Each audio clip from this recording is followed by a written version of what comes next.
How will you fix our country if you get elected as president? Let me tell our countrymen that I cannot do it alone. We have to do this together. This is a country and we must have unity. We have enough laws, but we do not implement or follow the law. Right now, following the law is only an option for Filipinos. It should be a must. To have peace and order, we must have an adequate police and military force, and we should overhaul the entire system and even the hierarchy of the two fighting forces of our government. We should have increased their salaries and take care of their families so they do not have to take bribes and they have to work with pride. Ang pinaka-importante po ay yung dignidad ng tao. At naman sa sweldo lang, na sana mabubuhay sila ng marapat-dapat. The only way to do that is really na increase the salaries. Kasi talaga ngayon mababa at hirap sila. The most important part in the security of our nation is to have an efficient and effective military and police. And therefore, we have to take care also of their welfare. But while waiting to perfect a system, we can call upon our citizens to enforce the law and make arrests. For after all, it is already allowed under the present laws of the land. Lahat naman tayong Filipino, we want to fix our country. Sa Davao, I have inspired them to make the city great at nagawa namin. Nagawa ko, kaya natin, kaya ninyo, and we can inspire the whole of the Philippines. It's a matter of love of country again. As president, I will enforce the law. And I have to instill discipline. And that is the only way that we can go forward in this country. Strong leadership and a people would want to obey the law.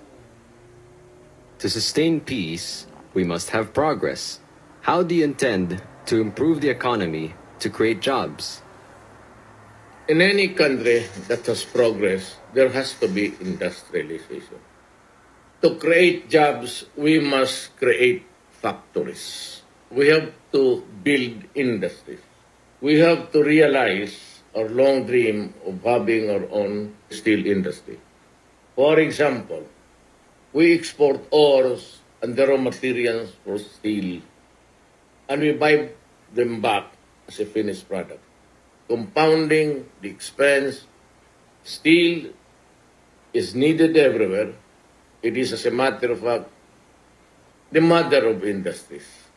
Everything you see around comes from the earth called steel. We generate jobs. Pati ako, nag-i-import pa ako ng steel para sa bahay ko. Our steel mill can do it for us to build our weapons, our cars, and someday we can build all of our needs in this country if we have the steel mills. Nagawa ng Taiwan, Japan, South Korea, and other nations sa kanilang steel industry. Nauna pa tayo sa lahat noong 1960s. But tignan mo ngayon, nag-i-import tayo. Galing ang raw material sa atin. Tignan mo ang South Korea and the rest of Asia. They are progressing and they have the steel industry to rely on, the backbone of industrialization.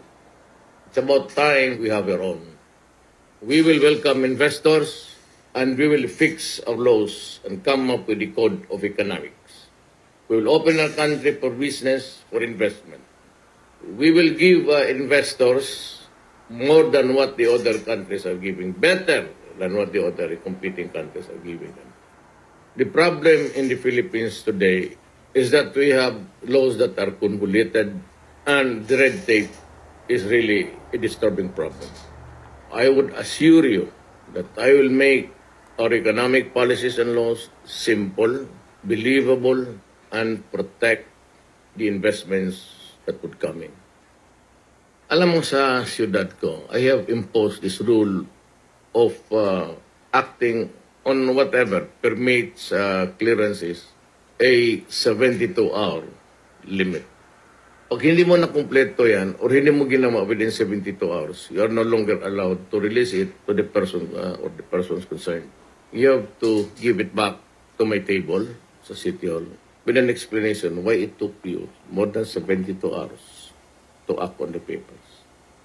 At ako naman, ang policy ko is pag may difference yung isang opisina, especially corruption, mga fixers, I go into a complete change. Chief of Office hanggang janitor. Yan ang policy ko sa Davao. Pag nagkamali, and even police, hindi lang may police dyan and there is a lucrative drug business inside the city, I will change the police and every policeman. Yung kasalanan ng isa, kasalanan ninyo ng lahat yan. Lalo na if it involves people connected with security. You have mentioned that the Philippines has many islands, and since foreign business know exactly what they need, we can lease an island to them where they can build their factories and businesses according to their own needs and rules, like a business island patterned after Hong Kong. One way to do it really is to attract people.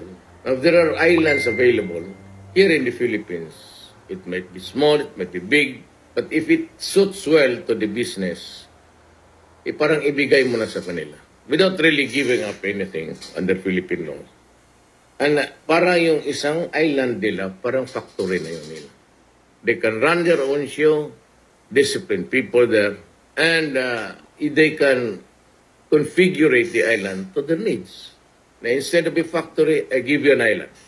Okay, put your business there, obey the laws of the Republic of the Philippines, and you can tailor the configurations of whatever you want in that island. Only that we would ask or demand that you protect our environment. By doing this, we create jobs. Hindi na pupunta yung Pilipino sa labas, it creates jobs here within our borders and within our island. And they can do business and the livelihood of the people assured. To cite to you two countries, Hong Kong, Singapore, hindi na sila lumalabas sa bayan nila magtrabaho. Business attracts its own people and their own boundaries. Dapat ganun ang mangyari sa atin. How will you lower food cost? The problem in the Philippines today is that we lack infrastructure. Kung mahirap ang daan, and there's no roads at all, and people have to buy goods from the outside of the province or city, the freight alone will kill you. At kung walang magandang daan, mas magastos. Kasi mas maraming gasolina ang gamitin. And one other also is yung mga checkpoints ng police. Kasi kung magbigay ka sa mga checkpoints, ultimately, itong nalugi nila na pera o inibigay nila dyan sa kung ano-ano ang mga checkpoints dyan sa highway, ita-charge doon yan sa consumer. Dapat mawala rin yan.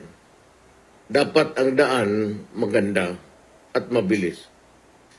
You know, in the law of supply and demand sa economics, ang habuling ng mga negosyante is how to transport their business from one place to the other fastest, kagaya ng isda, then the cheapest, o gaya na may infrastructure ka. If there's a road there, you do not have to double your expense sa gasolina.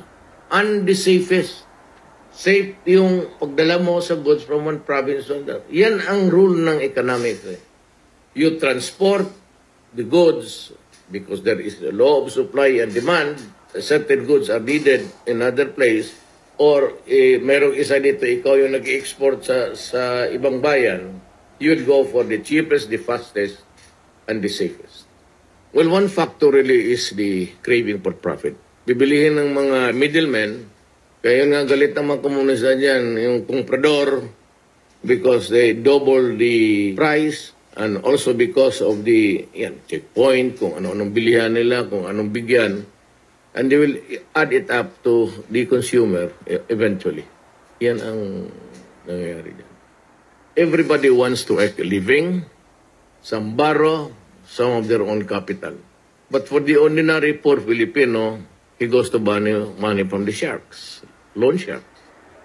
At yung tatawag na 5-6 dito sa Pilipinas, and you adapt to the price of the goods that you're selling, plus yung nawawala mo sa checkpoints, and eventually, it is the consumer that suffers.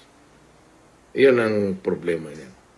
There has to be a way where the Land Bank, DBP, or other government financing institutions can lend money to the poor so that they can avoid the 5-6. So we must put mga bagsakan, put terminals, and people can have a choice of going to the supermarkets to buy at a higher price o sila ang pumunta doon sa mga bagsakan for a lower cost sa pagkain. Dapat mapahiram natin, maibigyan natin ng mga loans ang ating mga farmers at fishermen para naman may kita sila and they can have a livelihood at the same time they can sell their products at a lower cost for everybody. If we can do away with the hindrances, the obstacles, and we are able to create the infrastructure, I aim to lower the food cost in your table by almost 25 to 50% within a year. This is the real trickle-down economics. What about education? To do this, we must promote value education. Our government, TV, radio, and mass media, all the resources should be able to concentrate on educating our children, building character, and we must teach the values of hard work, ethic, honesty, cleanliness, self-respect, and the molding of character, of self-reliance. Discipline that have started in Davao is now being enforced by the people themselves. I have proven that it can be done. We must be innovative. If there are still lack of classrooms, and we can rely on technology, for example, big screens, or in the meantime, to teach our children the education that they need. Any parting message?